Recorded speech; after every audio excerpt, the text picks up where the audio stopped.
White flag is raised.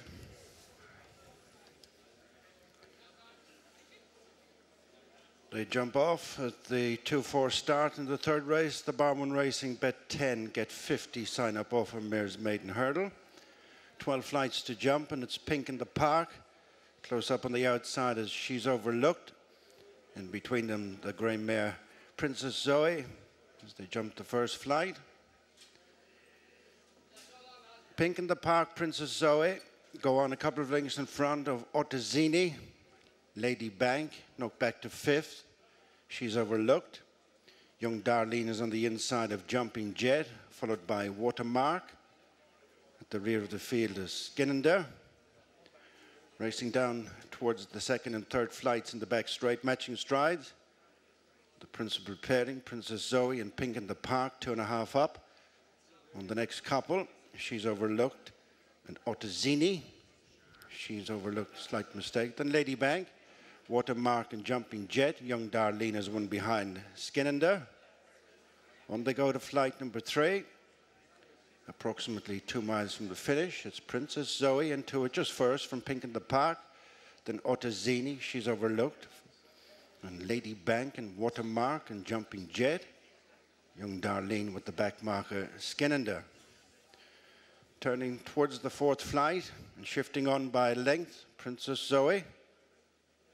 The Group 1 flat winning mare. Debuting over hurdles here at Punchestown today. Pink in the Park close up in second. Then Ottazini, She's Overlooked.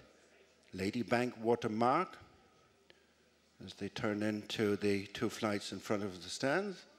Princess Zoe and Danny Mullins with a lead of a length over Pink in the Park, Paul Townend.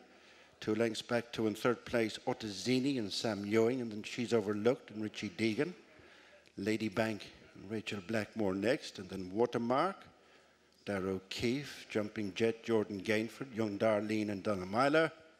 In last place is Skinnender and Philip Enright, first of the 2 in the straight, where Princess Zoe just backed off it, but emerged still with that 1 length lead over Pink in the Park, then Ottazini, Lady Bank. She's Overlooked and Young Darlene, and they're followed by Jumping Jet, Watermark and Skinnender. Onto the flight adjacent to Ruby's double. It's Princess Zoe. Jumped that one well, had a good cut of that flight.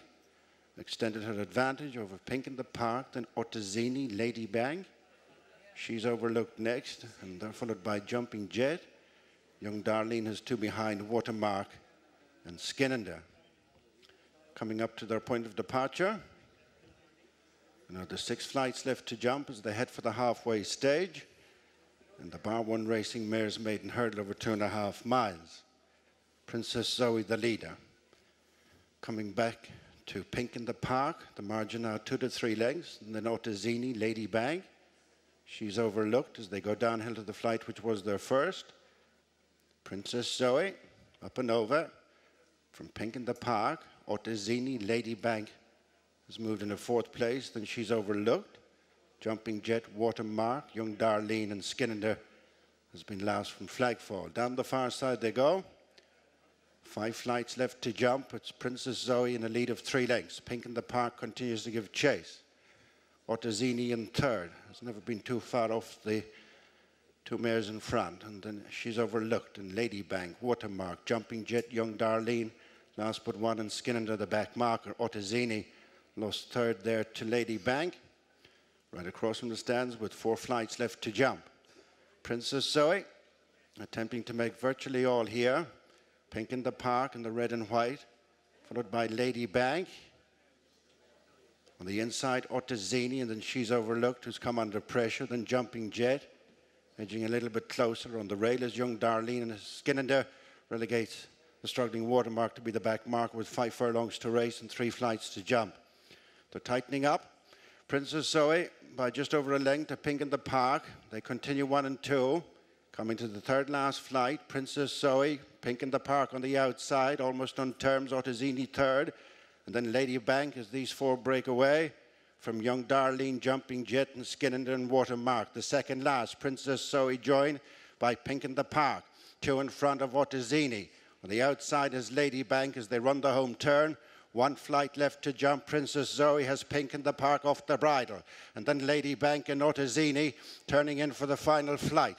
In the Bar 1 Racing, bet 10, get 50, sign-up offer, Mare's Maiden Hurdle. And it is Princess Zoe stretching her lead as Lady Bank sets off in pursuit.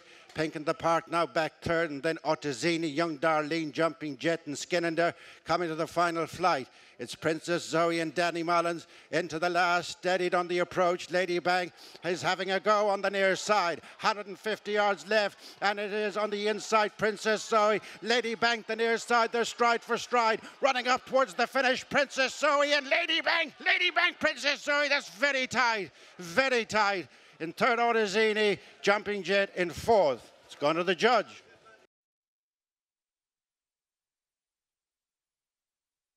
With me now is Tony Mullins, who's just seen his pride and joy, Princess Zoe, dead heat on her hurdles debut here at Punchestown. Tony, I presume your heart is just maybe calming down after that. Just talk us through your feelings watching the race. Yeah, well, the win or lose, you see, was everyone else's worry. My worry was her welfare and how she'd take to it. And I thought she took to it like a duck to water, you know. I mean, she was very brave out in front, and I was a little worried that she was gassy, you know, from not having a run. You know, I think she was a bit gassy early on, and that didn't help her to get home. But, you know, the overall picture, to jump out and make all, I think it was a very good performance, and I'm expecting quite a large improvement to go to Cheltenham. Off the home turn, it looked as though she might run out a comfortable winner, but she's hit the last, and Ladybank has obviously joined her on the line. Now, Ladybank was a bit of a dark horse coming here today. What's your feeling about maybe what Princess Zoe's achieved there? Well, I suppose, you know, we don't know what Ladybank is, and, you know, we went away from the others, so that was nice. And Danny said, like, the reason he missed the last was he was just starting to empty. I thought it was because she was gassy early on, you know, from being fresh. Now, we had all our work done at home, but she's just a mare that needs a run. So we're hoping that we're going to see big improvement for Cheltenham, we hope, you know. That's the first step out of the way, Tony. What's your feeling now? Will she run again before Cheltenham? Would you like to get another run into her? No. No, straight there. I mean, we just haven't time. You know, ideally, we'd love to have done this in the middle of December and then get a go at Christmas and then on to Cheltenham. But the way the timing has worked now, we'll probably school in the Curragh sometime in the middle of February and straight to Cheltenham. Now, she's got options over there. That mare's Novice Hurdle. You've mentioned the Albert Bartlett as well. Having seen that today and just had a chat with Danny, what's your feeling at this stage? Well, we're both of the same opinion now that we'll stick to the mare's Novice. So, you know, unless there's a huge change, I think that's what we'll be doing. Stick to her own company and her own sex. And how do you see the picture overall? You'll have been obviously keeping an eye on some of the other contenders for the race. It's the best mare's Novice I've seen in a long time. You know, there are 4 or 5 quite good, you know, Ashrow Diamond, Noel Mead's mare, was the Model Kingdom. You know, there's 3 or 4 very good ones in it this year and have loads of experience. But if we can get there, we'll give them all a run for it. I'm sure there'll be a lot of goodwill for her as well. Tony, what about looking a little bit further ahead? Will she go back on the flat again, or is she a jumper now? Well, no, Paddy has said as long as she's able to race, he says, I'm not interested in breeding. So, I mean, you know, that suits me because I have nothing like her, you know. So it suits me fine to train away. She's an amazing mare that, you know, with her bad conformation and that, it doesn't seem to bother her. So I would imagine that she might race on now, which if you said that to me a year ago, I'd say it'd be lunacy. But she's just amazing. She keeps surprising me. There might be a few more battles with Kyprios to come, maybe, could there? Well, I'd like to get that lad out of my way now.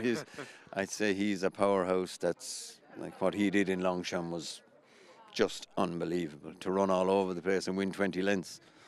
You know, I'd say he's probably going to be one of the greatest flat stayers I've ever seen anyway. And Tony, you obviously are from one of the great jump racing families. I know she's achieved so much on the flat, but now that it has eventually happened, are you particularly excited now seeing her in action over here? Yeah, well, I love jumping. Jumping is in my heart, but I was very worried for the mare, and now I'm not.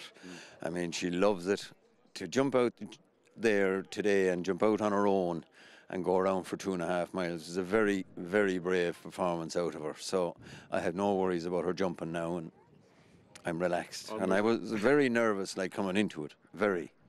Yeah. Which we don't see you too often, in fairness, do we? No, no, but this one is different. You've always said that, in fairness, but it's great to see that she's got the job done. Well done. Good luck going forward. Thank you. Thanks, Tony. Subscribe to Racing TV's YouTube channel now to watch more great races like this.